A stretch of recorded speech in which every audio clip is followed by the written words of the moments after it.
मकान का उद्घाटन होता है ना, है, या मकान का पाया रखाता है, कोई नया प्लाट बन रहा है, मकान बन रहा है और उसमें कोई नया पाया, पहली बार अगर कोई पाया रखा रहा है, कोई बीम बन रहा है, कॉलम बन रहा है, उसमें नीचे पाया बना रहा है, तो उसमें जो ब्राह्मण होते हैं, आप जिन वास्तुशास्त्री से पूछेंगे, ब्राह्मण जन से पूछेंगे कि हमारा मकान बन रहा है, खड्डा खुद रहा है, तो उसमें पहले क्या चीज रखें, तो वो बता देगा। इसमें आप नाग नागिन का जोड़ा रख दीजिए, इसमें आप थोड़ा सा कलश में शक्कर भरकर उसमें अमरबेल के टुकड़े डालकर रख दीजिए।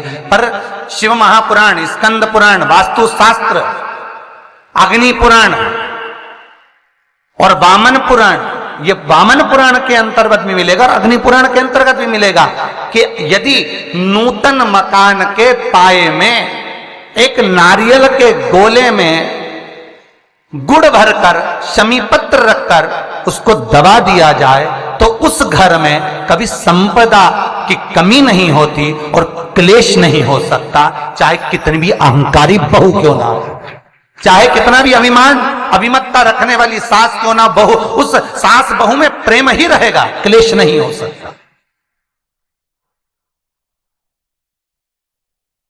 उसमें विवाद नहीं हो सकता। उस घर के अंदर जितने भाई रह रहे हो, जितने कुटुंबी रह रहे हो, परिवार रह रहा हो, उसमें क्लेश का कोई मतलब नहीं हो सकता। चलो याद करिए, पुराने समय में कितना प्रेम होता था भाइयों में, सत्य बोलना, बहनों में, भाइयों में, बुआओं में, इतना बड़ा परिवार और ऐसा प्रेम रहता था, कोई जमीन मांगे ना जायदाद मांगे, ना दुकान का हिस्सा मांगे, ना रकम मांगे, इतना प्रेम कहां से आता था। तो पुरानी बात याद करो, पहले के समय में ये सीमेंट के मकान बनते थे क्या? अरे बोलते जाओ, नहीं। क्या होता था? चूना मंगवाया जाता था, मिट्टी मंगवाई जाती थी, उसमें गुड़ मिलाया जाता था, बोलो मिलाते थे कि नहीं मिलाते थे? गुड़ मिलाया जाता था और उसमें थोड़ा सा उसको चिकना करने के लिए खोपरे का तेल डाला जाता था। अब वास्तु रीति में तो हमने ये सब चीज छोड़ दिया, हमने ये सब चीज समाप्त कर दिया कि ना तो हम उसमें गुड़ मिला रहे हैं, ना कोई वस्तु मिला रहे हैं, बस सीधे सीमेंट खरीद के लाए और लगा दिया गया। पर उसका वास्तु तत्व क्या है? उसका वास्तु जैसे कोई बहुत बीमार व्यक्ति है, बहुत बीमार है, बहुत बीमार, और उसको कोई औषधि नहीं लग रही, उसको कोई औषधि काम ही नहीं कर रही, तो आप जब उसको भोजन कराएं, पानी पिलाएं, आप उसको कुछ भी खिलाएं, चाहे जूस पिला रहे हो, भोजन करा रहे हो, चाहे सूप पिला रहे हो, उसका मुख यदि आप पूर्व में रखकर खिलाएंगे तो 15 दिन के अंदर वो अपने हाथों से भोजन करना चालू कर देगा। 15 से 16वां दिन नहीं होगा। पर यदि आप उसको उत्तर का मुख रखकर, आप उसको पश्चिम का मुख रखकर बीमार व्यक्ति को अगर भोजन कराएंगे, दक्षिण का मुख रखकर भोजन कराएंगे, तो उसको औषधि लगने में बहुत समय लगता है महाराज। औषधि इसको 15 दिन बहुत हो गए, बहुत। जिससे दक्षिण की ओर मुख कर कर भोजन करने वाले व्यक्ति का उदर, पेट, वो कहते हैं ना रोग हो जाते पेट के, रोग बहुत सारे हैं महाराज, बहुत रोग है महाराज। पेट से जुड़ा हुआ कब्ज का भी रेबे, गैस का भी रेबे, और ना जाने कितनी कितनी बीमारियां उसके अंतर्गत हो जाती हैं। तो ये सारे रोग कैसे होते हैं? दक्षिण में बैठकर अगर आप मुख कर कर भोजन कर रहे हो तो पेट से जुड़ा हुआ रोग कभी जिंदगी में समाप्त नहीं हो सकता। 50 गोली खा लो, 50 ऑपरेशन करा लो, 50 तरह के डॉक्टर को दिखा लो, मतलब यह पक्का है कि आप दक्षिण की ओर बैठकर, दक्षिण की ओर मुख कर कर आप भोजन ग्रहण कर रहे हो, तो आपको वो दुख तो ग्रहण करना ही पड़ेगा, वो दुख तो आपको झेलना ही पड़ेगा।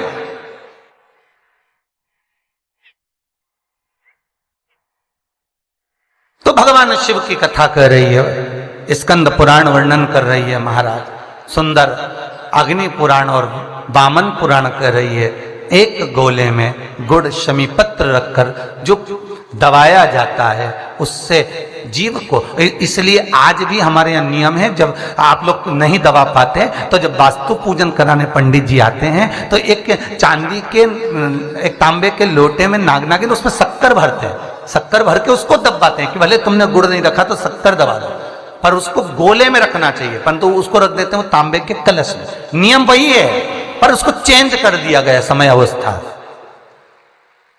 अवस्था में कर दिया कि उसमें तांबे का कलश रखो, चांदी का नाग नागिन रखो, शक्कर भरो, फिर दबा। और नियम वो है कि नारियल का गोटा हो गुड़ भरा हो, उसमें भले तुम नाग नागिन रखो चाहे कुछ भी रखो, पर समीप पत्र अगर रख दिया तो नाग नागिन की भी जरूरत नहीं है। समीप पत्र रख दिया तो वास्तु की मूर्ति रखने की भी जरूरत नहीं है। समीप पत्र में 33 कोटि देवता एक एक पत्ती के रूप में उस समीप पत्र के भीतर विराजमान रहते हैं, जिसको हम विराजमान कर रहे होते।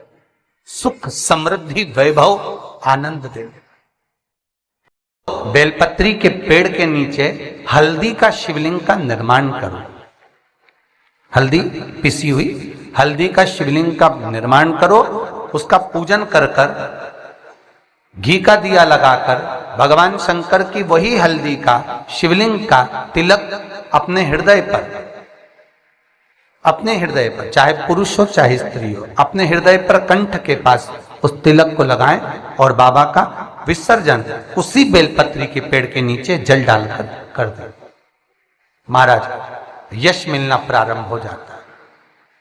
केवल ये यश के लिए ही नहीं होता, इसका एक क्रम और है। मान लो आप किसी मीटिंग में बैठे हो, किसी अच्छी जगह पर बैठे हो, किसी कंपनी के इंटरव्यू में बैठे हुए हो, कोई कंपनी आपके कॉलेज में आई है और आप उसमें सिलेक्ट नहीं हो रहे, तो उसके लिए भी ये कार्य पूर्ण है हमारा, उसके लिए। और ये कहां पर भी काम आता है महाराज। मान लो आप किसी कार्य के लिए जा रहे हो और वो कार्य बहुत जरूरी है कि इस व्यक्ति से मुझे ये पैसे निकलवाना है, इस व्यक्ति से मुझे ये काम निकलवाना है, और वो व्यक्ति बहुत दिन से हाथ में आ ही नहीं रहा, तो उसके लिए भी ये कार्य किया जाए। अर्थात कीर्ति शुद्ध हो, पवित्र हो और यश की प्राप्ति। हल्दी का अब स्त्री कहे कि हम शंकर की आराधना कर सकते हैं, हाँ। स्त्री कहे हम शिव को स्पर्श कर सकते हैं, हाँ, क्यों नहीं। क्या हम हनुमान चालीसा पढ़ सकते, क्यों नहीं। अगर सुंदरकांड पढ़ सकते, क्यों नहीं। हनुमान और शिव एक ही है, हनुमान और शिव एक ही स्वरूप है, और उस स्वरूप का स्पर्श होना कोई गलत नहीं। कई लोग कहते हैं हनुमान जी के मंदिर में दिया लगाएं कि ना लगाएं, क्यों नहीं। भगवान शंकर पर जो जल चढ़ता है वो उत्तर दिशा की ओर क्यों जाना चाहिए, ठीक है। और पूजन करने वाले व्यक्ति को महाराज दक्षिण में बैठकर उत्तर की ओर मुख कर कर शंकर का अनुमोदन क्यों करना चाहिए, ठीक है। जब हम शिव जी की अर्चना करते हैं तो हमारा मुख कहाँ ज्यादा होना चाहिए, उत्तर की ओर, ठीक है। दक्षिण की ओर से हम बैठे हैं, जहां भगवान का जल जा रहा है महाराज उस ओर देखते हुए, अर्थात उत्तर की ओर हमारा मुख होकर हम भगवान के शंकर की आराधना करें। जैसे पूर्व अभिमुख होकर शिव की जो आराधना करी जाती है वो एक श्रेष्ठता का फल देती है, फल देगी, मना नहीं है। पश्चिम की ओर मुख कर कर जो शंकर की आराधना करी जाती है उसका फल मिलेगा, मना नहीं है। पर दक्षिण में बैठकर उत्तर की ओर मुख कर कर जब हम शंकर की आराधना करते हैं उसका जो फल होता है वो शीघ्र प्राप्त होता है। पर ज्यादातर लोग कैसे करते हैं, आप लोगों ने भी तो करा होगा, बोलो जरा जम के। कहां बैठते हो महाराज जी, उत्तर की ओर तो जलाधारी का मुख है, ऐसा एक सहज भाव। ये शिवलिंग है, ये जलाधारी, ये उत्तर की ओर है, तो तुम लोग कहां बैठोगे, ये यहां जा रही है तो ये शिवलिंग है तो तुम इसके सामने बैठोगे, कि जल यहां से जा रहा है तुम उसके सामने बैठो। पर बैठना कहां चाहिए, जहां शिवलिंग है यहां से जल बह रहा है तो यहां बैठो। फिर बाद में लोग कहते हैं महाराज जी हम तो शंकर जी की खूब पूजन करते, हम तो खूब अनुष्ठान करा, पर फल कम क्यों मिला। उसका कारण है पूर्वाभिमुख होकर करोगे मिलेगा, पर थोड़ा समय लगेगा। पश्चिम अभिमुख होकर करोगे मिलेगा, थोड़ा समय लगेगा। पर शिव आराधना में जब दक्षिण में बैठकर उत्तर का मुख कर कर जहां शिव का जल जाता है, बस यहां बैठकर अगर आप शंकर की आराधना कर रहे हो तो वो कामना पूरी होने में देर नहीं लगती, कार्य जल्दी ही पूर्ण हो जाता है। पर दुनिया के लोगों तो वही हिसाब से जाते हैं, जैसे शंकर जी के मंदिर में जाओगे तो इधर पानी बह रहा है तो तुम सामने जाके जल चढ़ाना चाहोगे या उधर बैठकर जल चढ़ाना चाहोगे। तुम्हारी जो इच्छा है, तुम्हारी जो आनंद है। ब्राह्मण भी अगर आपको बिठाएंगे तो पूरा पश्चिम का मुख कर कर बिठाएंगे, यहां बैठ जाओ, यहां से पूजन करो, यहां बैठ जाओ। पर उसमें शिव महापुराण में, स्कंद पुराण में कहा गया कि भगवान